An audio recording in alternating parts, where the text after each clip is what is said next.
Hey guys, this is Darius, Komodo Dragon Jesus Vita here for PokerVIP.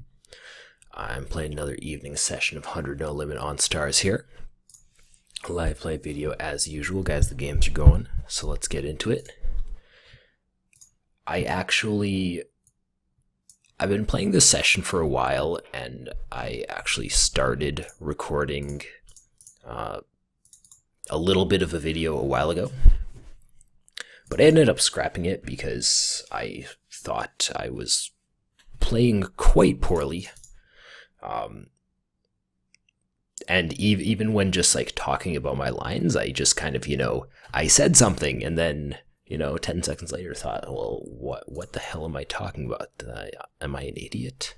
So I didn't think I was playing well, didn't think I was articulating myself very well. So I decided to take a little break and come back to it, and here we are. So hopefully this one goes well.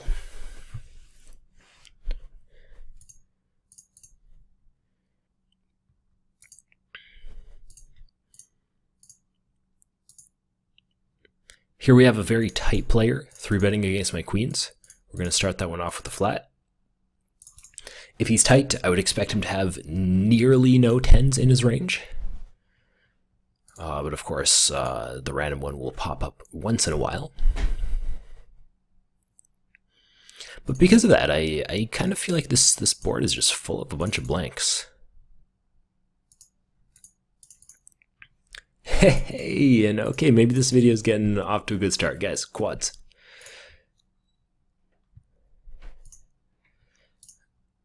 Quads are nice. And Mercus bets. I think this is actually an interesting spot to throw in a raise.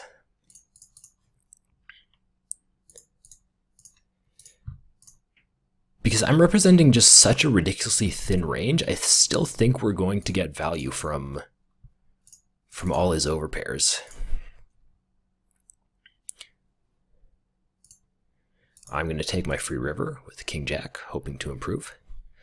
And with those queens, of course losing to kings at showdown, but I think is a reasonable line to check raise him if he happens to bet the river, because his range should be pretty capped after checking back a turn. Up against the loose player, we're going to 3-bet the King Jack, and unimproved the King Jack is just going to fold as on the bottom left as well. Got a lot of King Jacks.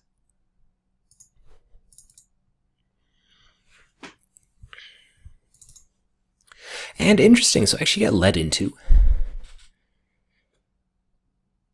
And it's a pretty big lead. I don't think I necessarily hate just raising getting it in, but this seems like it might be one of the worst hands I'd want to do that with, so I think it might be a little thin. But what I'm going to do is I'm going to call, and if the turn's a blank, we're just going to put the money in. And that's better than a blank.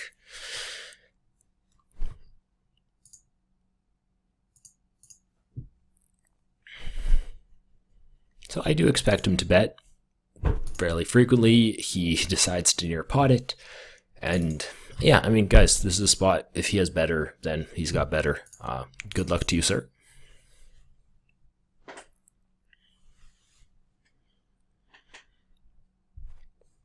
I can't imagine we're seeing folds too often after he bets like over half his stack on the turn, but I've seen stranger things happen. And he's got the 5-high flush draw, and that's a hold.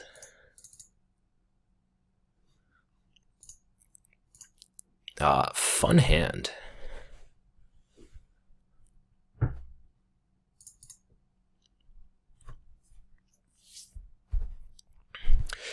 Okay, so if you guys aren't familiar with my color codes here, basically dark blue is the regs, light blue is the casual players, and green is kind of the guys that are a little bit nuts, the maniacs. So this guy's first hand back the table. I don't remember anything about him. He might be super squeezy, super crazy, but I am going to overcall the fours to attempt to, do the whole flop a set thing.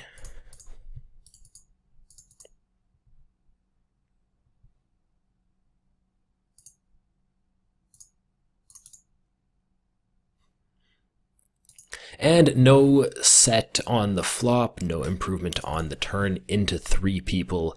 I think that betting for value is a little bit out of the question. Turning my hand into a bluff, could be an option. Try to rep the Jack-10 that neither of these players very likely have because the flop checked through. But into 3 players, I think that seems thin. I'm just going to check here with the 4s and kind of accept my fate. I might win this hand 1% of the time if it checks through on the river. I'm not extraordinarily optimistic about it.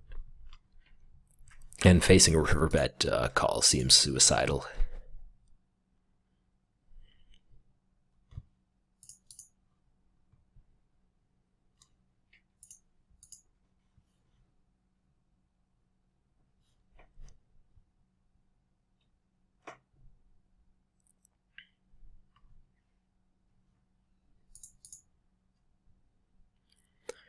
And no big surprise that that bet takes it down after everybody plays the hand so passively.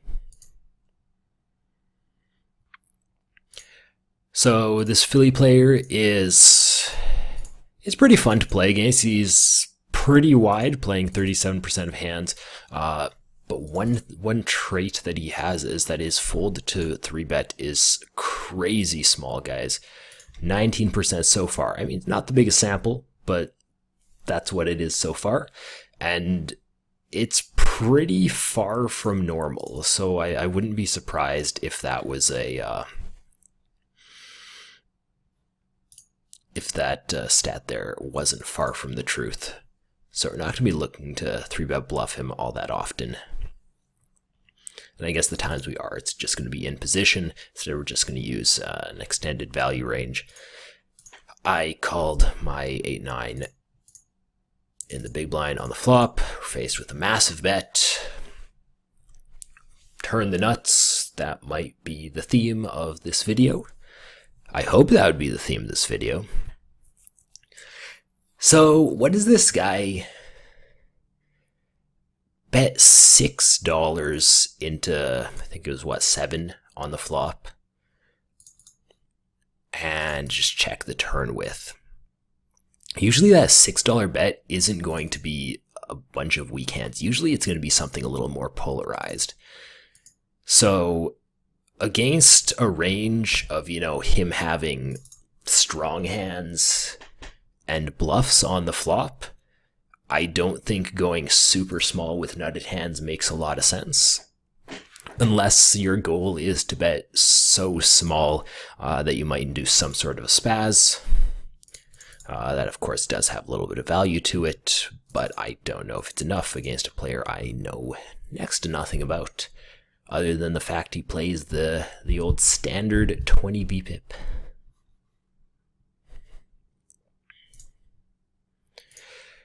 This Alex character in the big blind does not like to fold to a lot of bets. So if I have a spot like this where I think that, betting on the dry board with a lot of my range could be reasonable, or checking calling some ace-high hands like this might be reasonable, I'll elect to go for the check call because I don't believe that the bet will have too much fold equity. With only 1 overcard to the board with the ace, I don't expect this to be extremely profitable.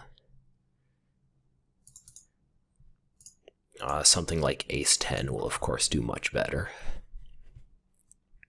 And I do intend on folding to the second bet.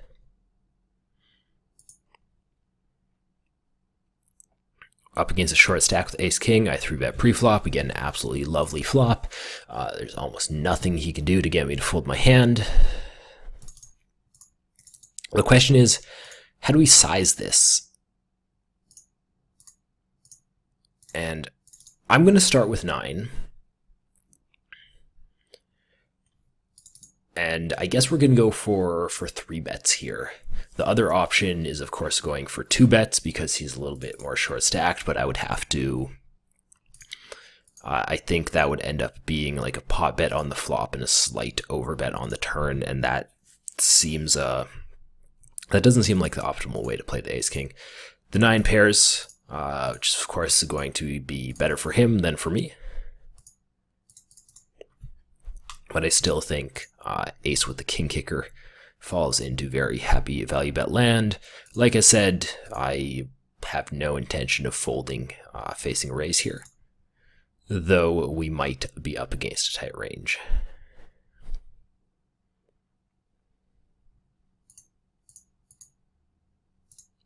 Or we might be up against queen 7. Oh, guys, games are alive and well today.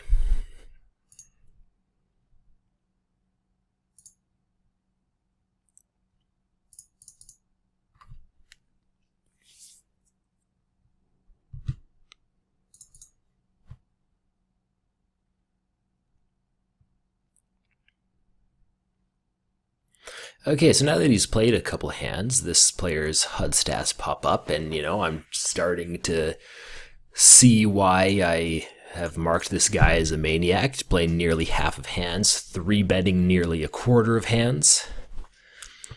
It's going to be a pain when he has position on me, but, we'll deal with it. I'm apparently really good at flopping strong hands right now, so step 1 was bet small with the set of 9s on the bottom left. Step 2 is just going to be keep on betting it until all the money goes in, unless a spade comes in on the river.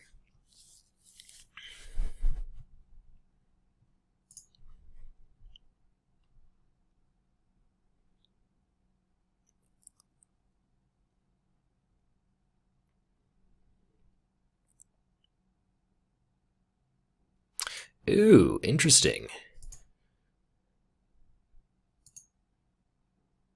And all the money goes in, and ace queen is going to hold. Nice hands, gentlemen. This is a real interesting play by small blind, because the button raised, small blind flatted, faced a squeeze, called the squeeze, and the small blind just shipped over the squeeze. I don't think that's something you see super often.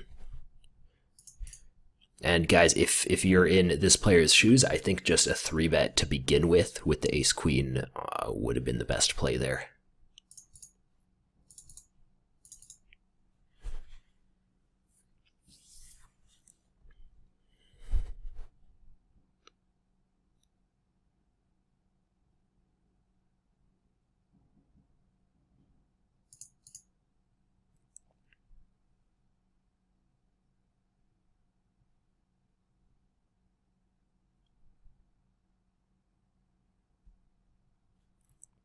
So this table in my top left is definitely the toughest table I'm on.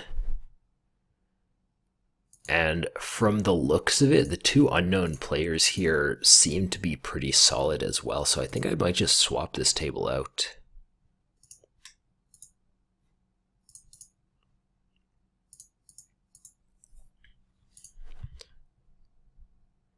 You know what? I'm going to take this out for the moment, bring in this one. I'll keep it going on my other monitor, and if we happen to, get into any cool spots, I'll of course bring them over.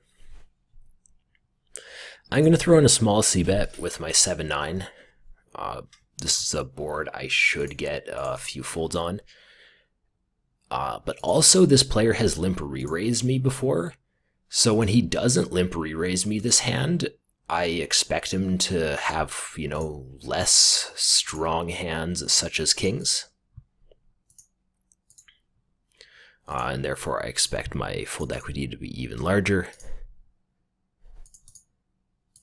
Not closing the action isn't ideal on the bottom right, though for the price I'm going to be attempting to see a flop with 7-8. Alright, $2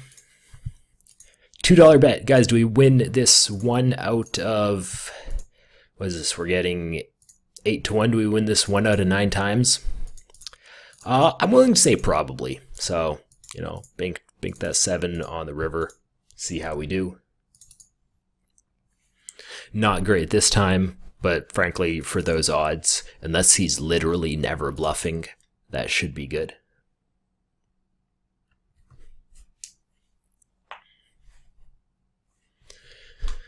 So in the top right, got a 5-5-8 flop, button versus big blind. Ranges are going to be pretty wide here, but it's also a very dry board, very hard to hit. So I'm going to be wanting to bet a lot. And to bet a lot of my range, I'm just going to use a really small sizing.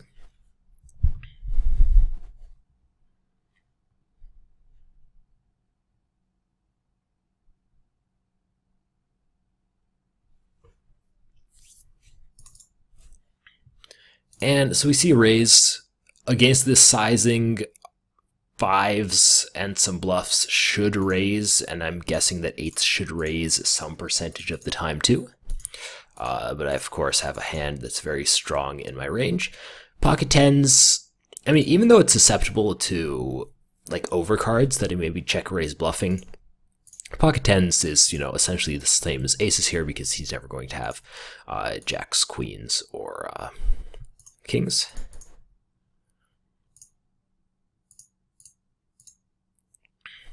I do see that he has a pretty liberal check raise on the flop.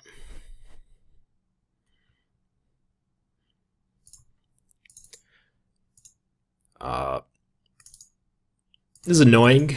The pot size there is annoying. We're still going to be continuing. I don't think the queen really changes all that much. I do think I could find a fold on this river. I think it's interesting that he just doesn't put the rest of my stack in.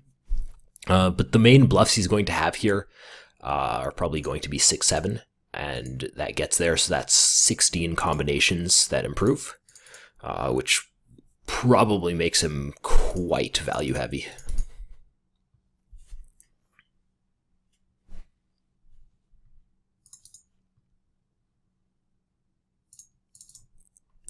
I raise the pocket kings pre-flop. Flop goes check, check. I would expect that this player bets some of his aces on the flop. So I'm going to go for a value bet with kings on the turn, and if flatted, I'd probably go for a small value bet on the river.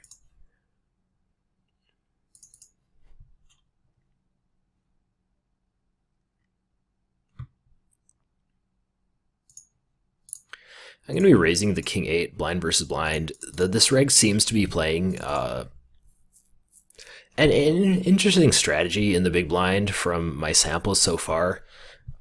Basically, the numbers that you see here are fold to steal and 3-bet steal. So 80% of the time, he's either folding or 3-betting, which leaves him with a fairly small calling range, which I think is kind of opposite of what you'll see with a lot of other players who will be, you know, calling a lot because you're getting good odds and you're in position blind versus blind. This player has limp re-raised before, and I think for less than 30 blinds, I'm just going to get the ace-10 in.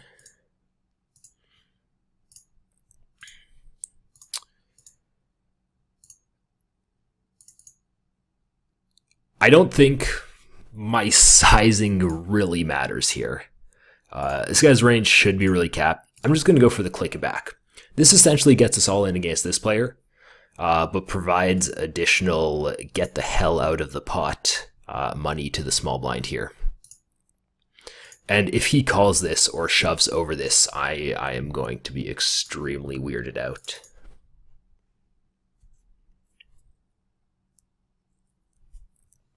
And yeah, that's the expected result.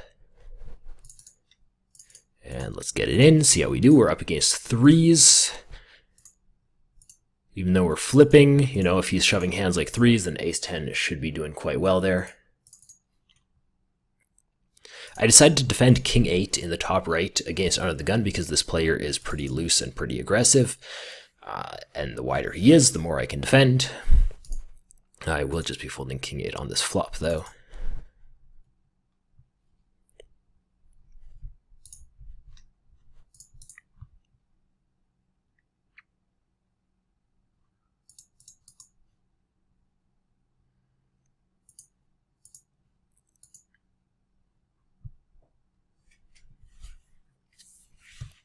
With queen 9, we get a very lovely turn after flop checks around.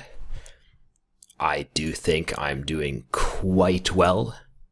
I should be obliterating this player when he checks back flop. I should still be doing quite well against this player, though he can have sets and the nuts, which is Jack 10. I think my hand is strong enough to go for a raise here, though. So I'm going to raise him up to 11.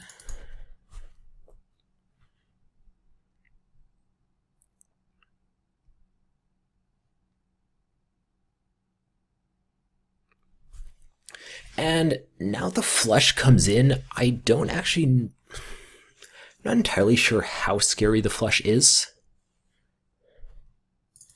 I do think he could have potentially played some combo draws really aggressively on the turn, if that's something he has in his playbook.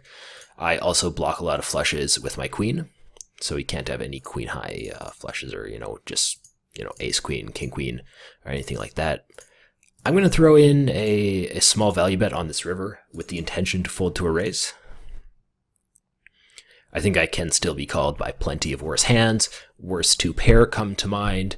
Top pair queens come to mind with something like king queen or queen jack or queen 10.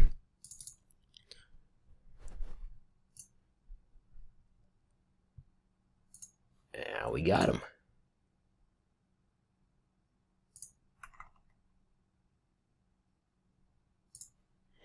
What did he end up having here? Ace queen. Lovely.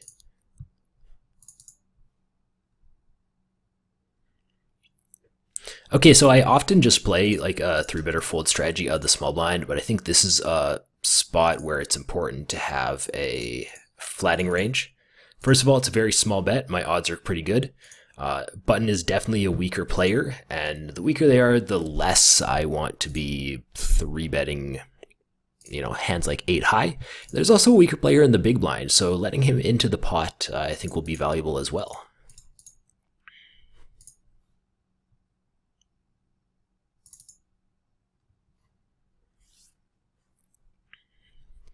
Flop checks around. I do think that the ace is a card that's potentially in each player's range, so it's not the best bluff card.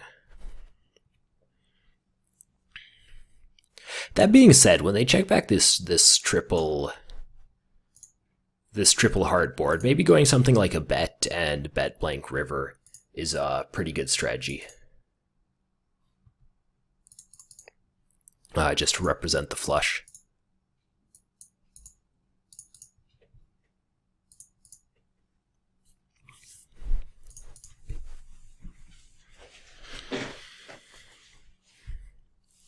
Okay, so kind of as expected, we get 3-bet with the king jack, because this player is playing a pretty heavy 3-better fold style so far. King jack should do quite well against the 3-bet. Flopping the second nut flush draw is pretty cool too. This isn't really a board I'm going to be check raising on much, but we'll certainly see a turn here. The king is going to be better for his range than for mine, but with pair plus flush draw, I can't imagine I don't have enough equity seeing another card against a variety of, small to medium bet sizes. And $20 just falls straight into that medium category.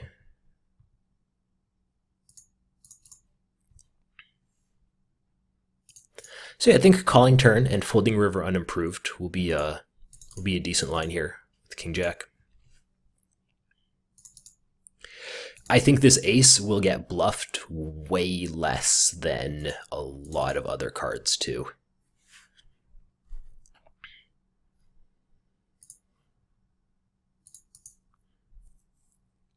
And if he checks back, I should be winning. Can't imagine he's really betting hands like king queen on the turn. And queen 3, we caught him in a bit of a bluff there. That's a absolutely reasonable bluff pre-flop. I think c-bet on the flop is standard, and then the good turn card is, yeah, I can see the logic of that play. Very annoying spot with the jack 7. I am going to fold this time. We do have to be bluff raising that spot sometimes. Otherwise, my play is just going to be way, way, way too straightforward.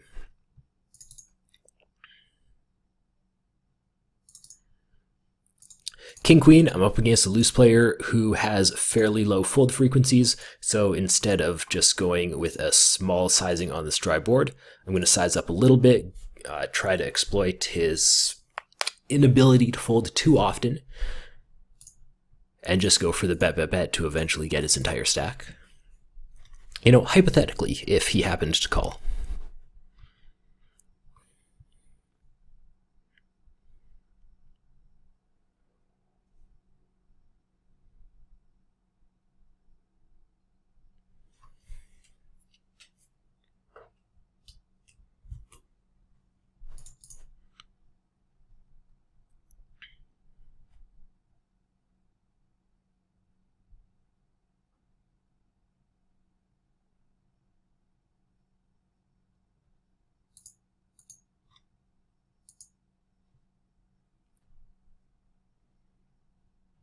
Queen 10's just going to start off the fold under the gun.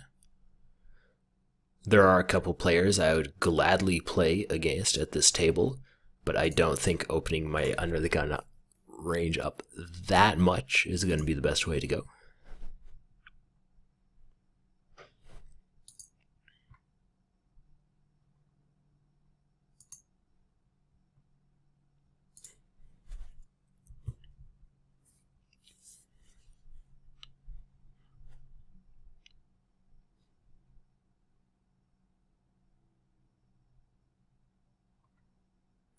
And we'll just continue with fold with the Queen 5.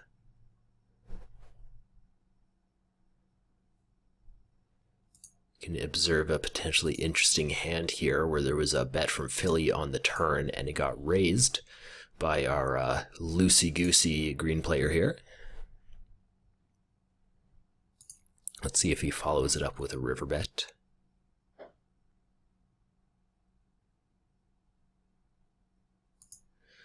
King 6 isn't normally in my opening range on the button. I usually just raise King 7 or better. But from what I can see out of the blinds, they're both very tight with their 3 bets, which means that on average I expect to get punished less for opening the wide range.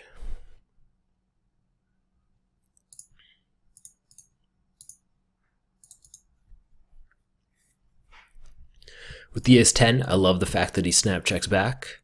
I think ace-10 has a considerable amount of showdown value on this board.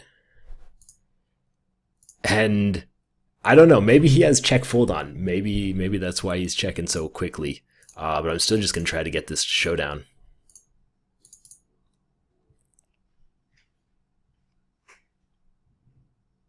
I suspect with the ace-queen there, it wasn't the check fold button. Probably had on auto check call.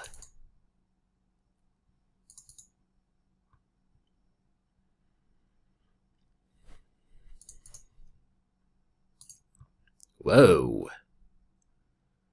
Philly raising to 5x under the gun. The good news is I've seen him raise to 5x before.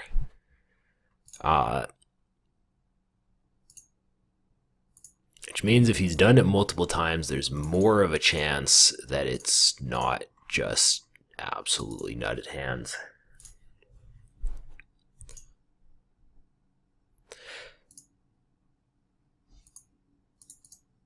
I'm going to go for the call with the ace-3 on the flop, though frankly I'm not happy about it at all. I think this is a spot where, you know, and you can't really fold our aces, but this is a board where it, you know, might be acceptable to overfold a little bit because his range should be so ridiculously strong. Of course, 2-pair on the turn helps, and that'll be turning this into a call down. Wow. Wow, alright guys, I think shoving here would be too loose with queens. But I guess for this price, we'll see a flop call 13. There's 73 in the pot. Oh my god. To the set, boys. I'm also going to call this river bet with 2-pair. Don't really expect to be much out of his value range. Maybe something like an ace-jack. but we do get the bluff range. And Philly just, oh my god. Oh, so gross. Yeah, okay, you know what? I don't have a diamond. There's the player who cold 4-bet a $15 3-bet behind. I actually think this is a really easy fold. And wow. Oh, nice answer.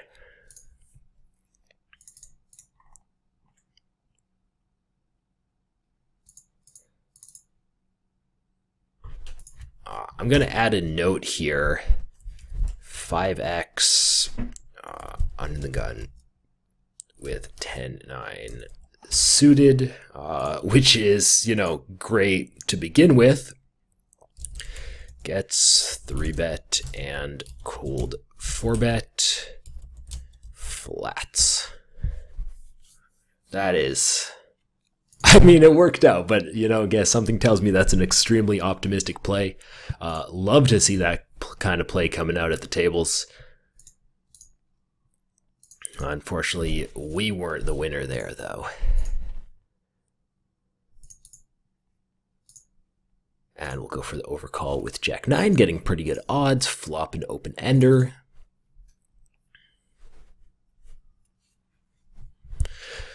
Let's see what Hanno decides to do. I think it might be reasonable to check raise this flop.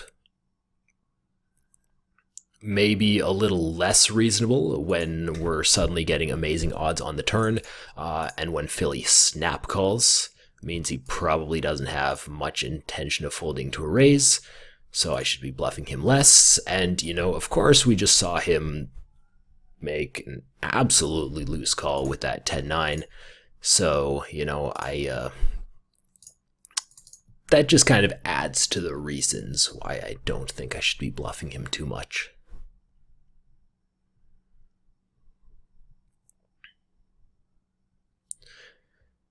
So Hanno should basically never have a queen. Philly might have some queens, might have some tens. I think I can bet big and almost always win against this player. The question is just, what do we do against wildcard over here? I think the fact that he spaz shipped his 2-pair on the flop with the 9-10 means that he might be more likely to just lead out here with a full house rather than go for a check. So I think that gives our bluff a little bit of extra value there. But really, if he showed up with a queen or a 10 and just snap called or check raised, I would not at all be surprised.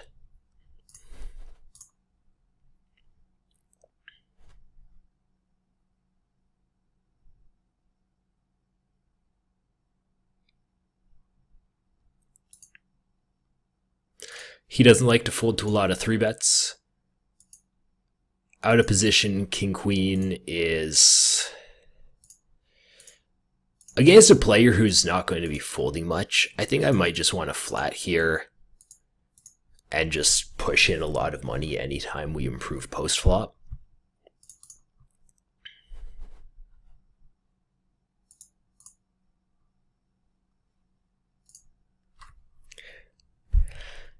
All right, do we want to bluff him here?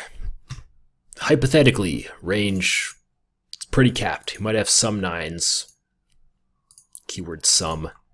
I think I'm going to try it.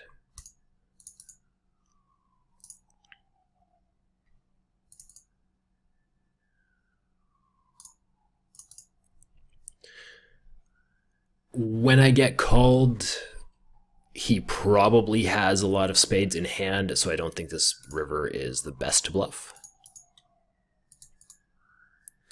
Though if the river was a blank, even something just like a 5 of diamonds here, I think this would be a reasonable spot for a double barrel.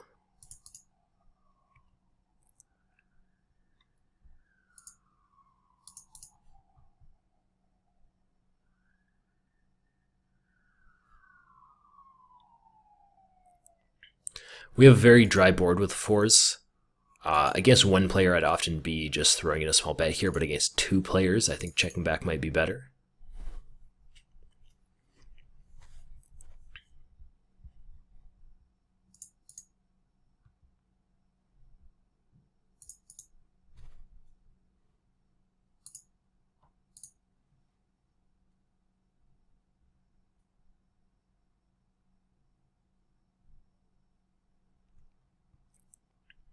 When a player calls in the small blind, well, okay, I don't really know anything about this player. He's only been here for a few rounds, and I see he has less than 100 big blinds.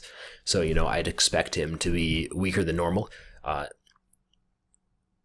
if he has a reasonable small blind calling range, then this board is just going to hit it really hard. And there aren't a ton of spots that, I like the pre-flop caller leading out.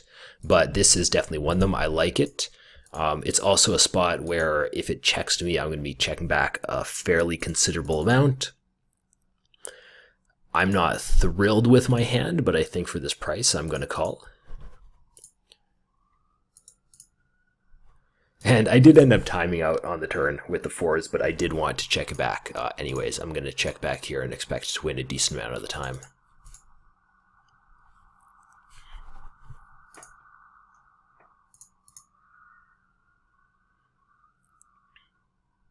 And unimproved on the turn, I am just going to fold.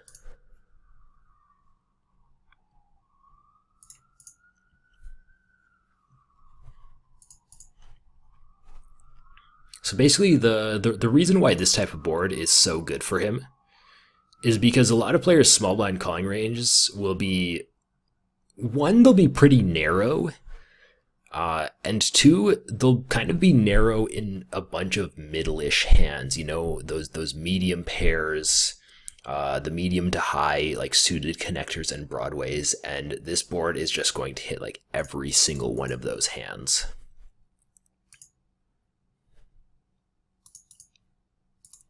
With the threes, if I decide to c-bet, it could be decent getting folds from a lot of pairs under jack, but it's also a spot where there's a lot of Broadway hands that hit this board. So he's going to have a fair amount of hands that fold, but a fair amount that continue as well. So I don't think the c-bet with threes is incredible. That being said, King Jack 6 might just be a board where I can just bet a heck of a lot of my hands and he can't really do too much about it. I'll have to look into that a little bit later.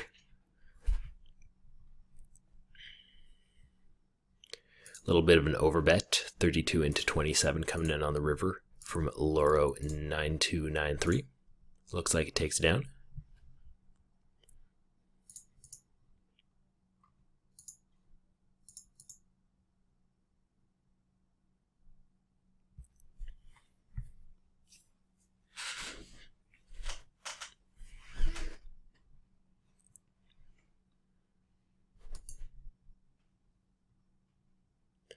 And we got a river check raise. That's always fun.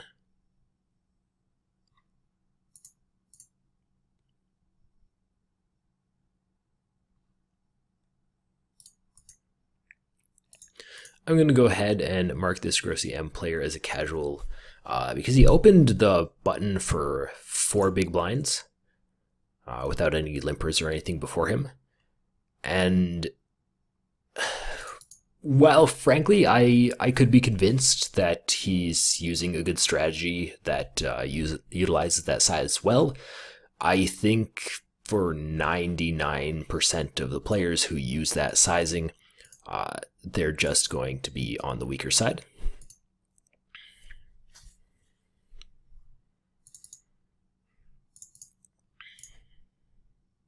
Interesting. Marv's leads. I was planning to check raise Alex on this board because I have a bunch of 7s. He won't.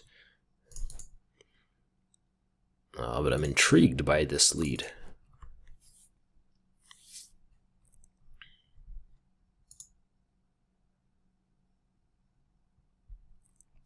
I think the turn call here is mediocre. We're drawing dead a small amount of the time. But with the king high draw, we're actually ahead of, and will still be ahead of a lot of his weaker draws. such as queen high, jack high, 10 high hard draws. So I think that that combined with the fact that I'm in position and we can get some implied odds in on the river or improve to a king and just call down, makes this a pretty nice call. He goes for a check. I'm going to go for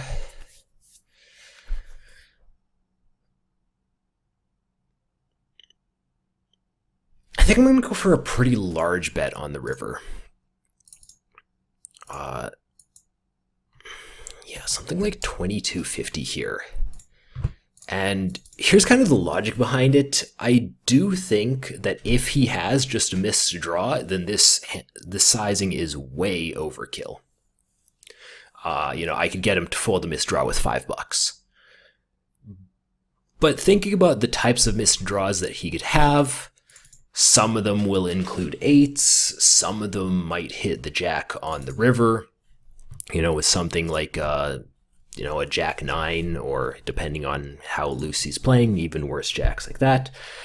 And I guess a range that includes hands like that, I don't think I'm necessarily going to get a crazy amount of folds for the tiny bet. So I think that going for a bigger one might be better.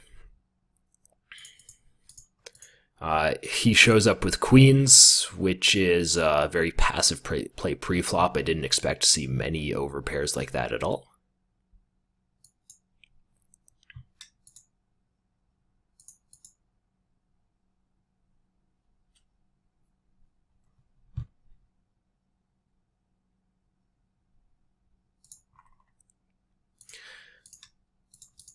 Let's 3-bet some of our pairs against a button opener. I'm not as happy with this pair of fives as I usually would be. Love to get the fold, but something I like to do with a lot of those low pairs sometimes, especially if players have high 4-bet frequencies, is to just 3-bet them and then 5-bet them, just like jam over the 4-bet. But the reason I'm not extraordinarily happy about it, because over the sample, this player seems to not be 4-betting a crazy amount. So in the event of a 4-bet coming in, I would be a little bit conflicted. Tempted to veer away from the little bit of a standard play there in order to just save some money against someone who I think might be too tight. But then again, it's a small sample, so you never know. Get a very dry board here. We're going to start off these dry boards with the small bets. Even though there's a flush draw out there, the 10-3-3 is still very dry, guys. And it's very hard to connect with.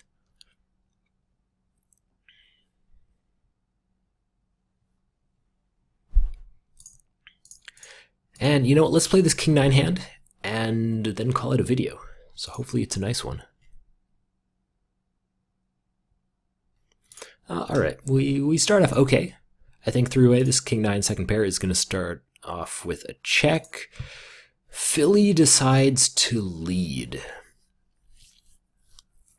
So there's a couple things to consider here. One, there's a player behind me who can still have very strong hands and can still raise if I decide to flat.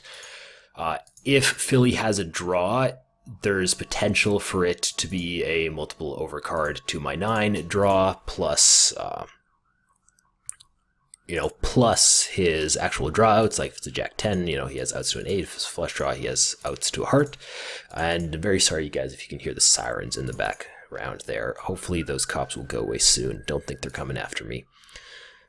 But if it's a draw, he'll likely continue barreling, and my 9 won't really be able to call a lot of bets. So I think just folding here, just right off the bat, is going to be the best play.